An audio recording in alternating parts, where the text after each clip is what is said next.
Dória, o liberalzão que magoou meu coração.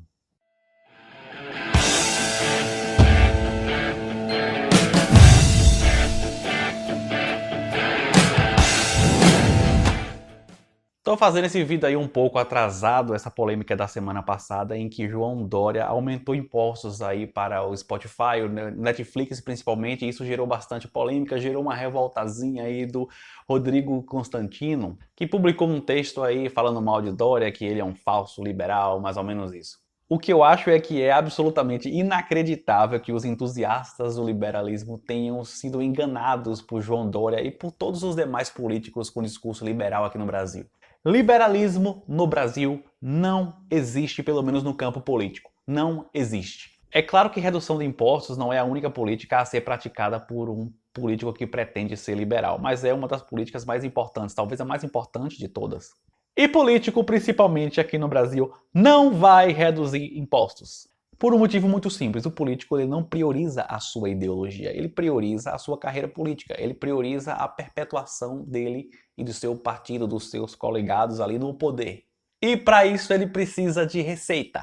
É claro que redução de impostos, desde que seja devidamente anunciada, desde que seja feito um grande marketing em cima disso, tem poder sim de ganhar votos. Acontece que a redução de impostos necessariamente vai vir acompanhada de uma redução das despesas também.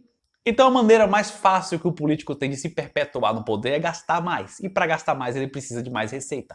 Além disso, existe uma coisa que nós economistas chamamos de efeito catraca, que é o seguinte. Elevar impostos é muito mais fácil, infinitamente mais fácil do que reduzir impostos. Por quê? Se o político ele quer gastar mais, ele vai aumentar impostos para poder arrecadar mais e sobrar mais recursos, né? E para fazer isso basta aprovar a lei. Depois que a carga tributária, a carga de impostos, ela está em um determinado nível, reduzir essa carga de impostos, essa carga tributária é muito difícil porque a despesa, em grande parte, ela é permanente. Imagine que o político ele aumenta impostos, aumenta a sua receita em contrapartida a isso e constrói um hospital novo. Vamos pegar um exemplo bem simplificado. Existe o custo finito ali, que é o custo para levantar as paredes, para construir ali toda a estrutura do hospital, mas existe o custo permanente, que é manter o hospital. Então, quando você cria um hospital novo, você aumenta a sua despesa de maneira permanente. Através desse exemplo simples dá para entender por que é tão difícil assim reduzir impostos em qualquer país do mundo. No Brasil é mais difícil ainda porque boa parte dos nossos impostos são engessadas, estão vinculadas a algum tipo de despesa. E é exatamente por isso que no governo Lula, por exemplo, quando a CPMF ela teve fim e não foi aprovada a continuação da CPMF, que era o imposto provisório, o Lula aumentou o IOF para poder compensar. Inclusive a folha de pagamento, por exemplo, é praticamente impossível de você reduzir. Só se você demitir aí cargos comissionados, enfim, mas o salário do servidor público ele não pode cair, né? Ele só pode subir ou manter no mesmo nível. Então, o político liberal aqui no Brasil, normalmente ele fala em sua campanha de privatização principalmente, como se isso fosse sinônimo de liberalismo, né? O que ele não fala para a população é que boa parte das privatizações representa na prática um aumento de impostos para a população, uma espécie de aumento de impostos. Por quê? É simples entender isso. Você já viu os impostos caírem em algum momento em que acontece uma privatização? Privatizar uma estrada, você vai pagar menos impostos por causa disso? Não, né? Mas você vai pagar o pedágio. Então você está gastando mais. Seus impostos não caíram e você vai passar a pagar o pedágio. Enquanto isso, o Estado ele tem um compromisso a menos, uma despesa a menos, que é a manutenção dessa estrada. Então, na prática, o governo está tirando do seu bolso e colocando no bolso do Estado.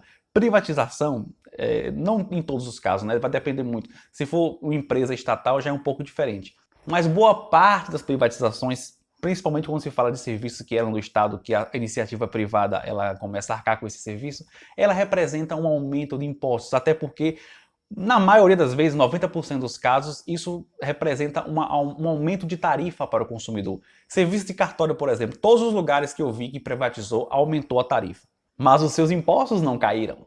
É bom deixar claro que não estou aqui me posicionando a respeito de privatizações, até porque isso aí é muito pano para manga. Vai ter algumas privatizações que eu sou a favor, outras privatizações que eu sou contra. O que eu estou falando é que no Brasil, como uma coisa é feita, a privatização, na maioria dos casos, representa elevação de impostos. Mas isso os políticos liberais não falam para você. Então não existe absolutamente nenhuma surpresa em Dória ter aumentado impostos. Dória não é liberal, gente. Ele apenas usa isso como marketing. Esqueçam isso, parem de choramingar. Então é isso. Se você quer discutir política e economia do mundo real, inscreva-se nesse canal. Inscreva-se. Agora, se você quiser ficar discutindo Três Porquinhos, Caverna do Dragão, Matrix, aí você pode se inscrever lá em Ideias Radicais, esses canais aí que ficam discutindo idealismos que nunca vão existir na prática.